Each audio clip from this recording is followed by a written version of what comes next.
রাজস্থান ভ্রমণের এই শেষ পার্টে আমরা মূলত থাকব বাড়ি ফেরার পথে বিভিন্ন রাজ্য এবং শহরের মধ্যে দিয়ে। হাতে থাকা শেষ 3 দিনই আমরা জার্নি করব। আগ্রা থেকে বারাণসী হয়ে হাজারিবাগ আর তারপর কলকাতা। এর মধ্যে বারাণসীতে একটু মন খারাপের সাথেও একটা ভালো এয়ারবিএনবির অভিজ্ঞতা হলো।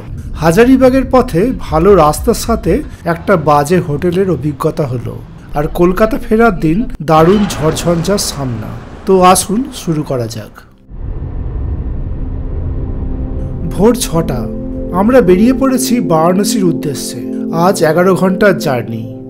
ভোরের আলো ফোটার আগেই আমরা উঠে এসেছি আগ্রা লখনৌ এক্সপ্রেসওয়েতে। এ সময় রাস্তার দুপাশে প্রচুর কাশফুলের দেখা মিলল। সময়টা এখন সেপ্টেম্বরের শেষ। আমরা এখন আগ্রা থেকে বারাণসীর পথেতে।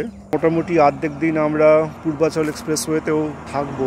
আর এই মুহূর্তে আমরা এক্সপ্রেসওয়েতেই আছি আর প্রচণ্ড ঘুম পাচ্ছে। এমনিতেও রাত্রিতে খুব একটা ভালো করে ঘুম হয়নি। এই জার্নির সময়তে লক্ষ্য করেছি রাত্রিতে খুব একটা ভালো করে ঘুম হচ্ছে না, সকাল সকালই ঘুম ভেঙে যাচ্ছে। তো এখন একটুখানি ডিজিনেস এখনও আছে, তো এই একটুখানি স্টপ করে হাত পা ছাড়াচ্ছি। ঠিকঠাক মনে হলে আবার তখনও স্টার্ট করব। 6টা অতিক্রম করেছে আর এই সূর্যোদয়ও হচ্ছে এখন। লখনৌয়ের পর আমরা পূর্বাচল এক্সপ্রেসওয়েতে উঠে এলাম। পথিমধ্যে এক্সপ্রেসওয়ে জয়েন্ট থেকে টিফিন সারলাম এবং গাড়িতে পেট্রোলও ভরে নিলাম। এখন এক্সপ্রেসওয়েতে উঠে এলে মধ্যে মধ্যেই তেল ভরিয়ে নেওয়ার অভ্যেস হয়ে গেছে। দুপুরের পর আমরা NH 731-এ উঠে এলাম। এই রাস্তা আমাদের জুনপুর হয়ে বারাণসীর দিকে নিয়ে যাবে। এখানে পুরো রাস্তাটাই কংক্রিট বিছানো, যদিও আমি পিচ রাস্তাই বেশি পছন্দ করি। দিনের আকাশ ধূসর হলেও পথিমধ্যে এক পশলা বৃষ্টি পেলাম। বিকাল নাগাদ বারাণসী শহরে প্রবেশ করলাম। এখানে ট্রাফিক খুব হাই এবং রাস্তা পাতলা। তো আমরা এই একটা এয়ারবিএনবি থেকে বুক করেছিলাম ঘর বারাণসীতে। এটা হচ্ছে ফার্স্ট রুম। এখানেতে একটা বেড আছে এবং এখান থেকে এগিয়ে গেলে এপাশেতে বাথরুম এবং যেটা মেইন রুম, এখানেতে একটা বড় আয়নাও আছে বিশাল। আর যেটা মেইন রুম সেটা হচ্ছে এটা। It's quite big. এটা একটু পুরোনো কনস্ট্রাকশন, কেননা সিলিং এখানেতে খুব উঁচু আর কড়িবর্গাও আছে। আর এখান থেকে বেরোলে সামনেই এখানেতে একটা বারান্দাও আছে। এটা রাস্তার পাশে, তো সেদিক থেকে একটুখানি পার্কিংয়ের একটু সুবিধাও হয়েছে আমাদের, কেননা খুব বেশি ভেতরে ঢুকতে পারিনি বারাণসী। এখানেতে আমার কার পার্ক করা আছে। সন্ধে নাগাদ ফ্রেশ হয়ে আমরা বেরিয়ে পড়লাম 10 অশ্বমেধ ঘাটের উদ্দেশ্যে। সত্যি বলতে কি, এই বারাণসীর সাথে আমার প্রথম দেখা বারাণসীর কোনো মিল খুঁজে পাচ্ছিলাম না। অনেক হেঁটে যখন ঘাটের মুখে এসে পৌঁছলাম ততক্ষণে সন্ধ্যা আরতি শুরু হয়ে গেছে। অনেক চেষ্টা করেও জমে থাকা ভিড় পেরিয়ে আরতির মুখ পর্যন্ত দেখতে পেলাম না। আমরা ফেরার সিদ্ধান্ত নিলাম। রাত্রে হোমস্টে থেকে এক জম্পেশ ভুরিভোজের আয়োজন ছিল এবং আমরা দিনের ইতি টানলাম। আর এবারেতে আমরা বেরোবো এখান থেকে। এখন 6টার মতন বাজতে যাচ্ছে।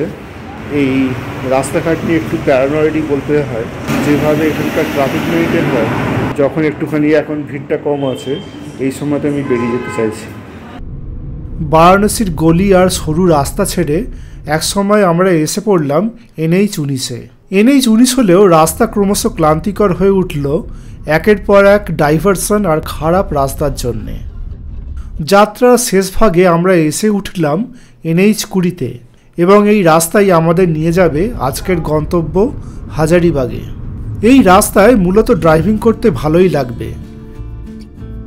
এর দুপাশে ছড়িয়ে থাকা সবুজ বৃক্ষরাশি, দূরে জেগে থাকা সবুজ ঢিলা আর ভালো রাস্তার জন্যে বিকালের ভিজে ওয়েদারে এই রাস্তা আরও আকর্ষণীয় হয়ে উঠল।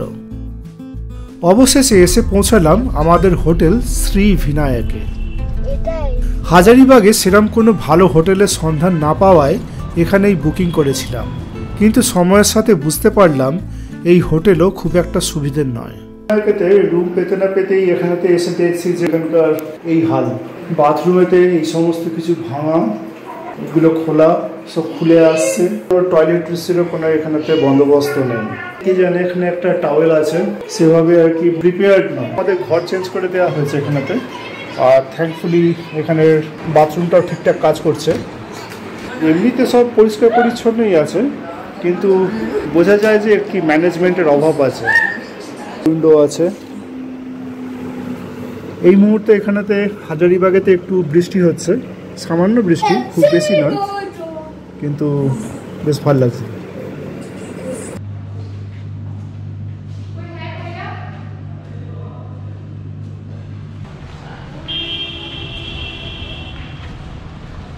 ফ্রাইড রাইসের অর্ডার করেছিলাম, আর যেটা এসছে সেটাকে একবার দেখাই। একটু হলদেটে ভাত আছে আর একটু এগস আছে, ব্যাস এই হয়ে গেছে fried rice, egg fried rice.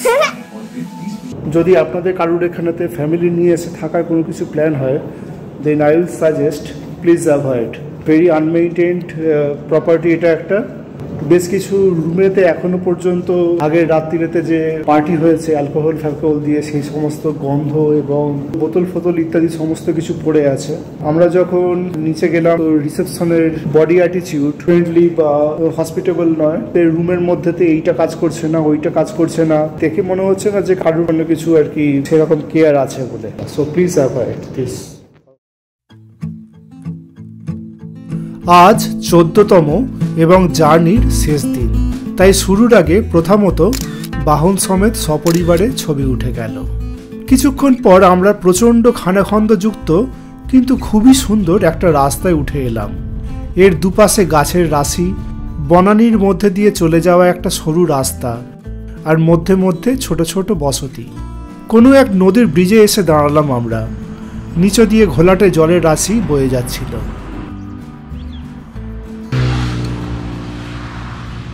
আমরা এখন NH 522-তে আছি। এই রাস্তা আমাদের নিয়ে যাবে NH 19-তে।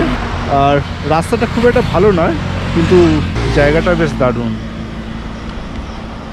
কোথাও কোথাও গাছের রাশি এত ঘন ছিল যে সেখানে আলোও কম ছিল। এক সময় আমরা NH 19-এর ধূসর রাস্তায় এসে উঠে পড়লাম। এরপর রাস্তা খুবই বোরিং ছিল। শক্তিগড় পেরোতেই আকাশের চেহারা পাল্টে গেল। আকাশ কালো করে প্রথমে 2-1 পশলা এবং পরে মুষলধারের বৃষ্টি আমাদের আগমন করল কলকাতার মুখে।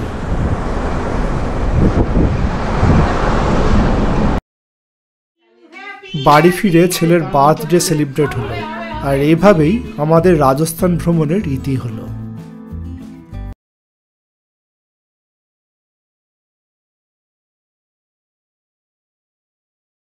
আবার কোনো নতুন রাস্তার অপেক্ষা। দিন মাস পেরিয়ে কবে আবার তা হাজির হবে তার আশায় রইলাম।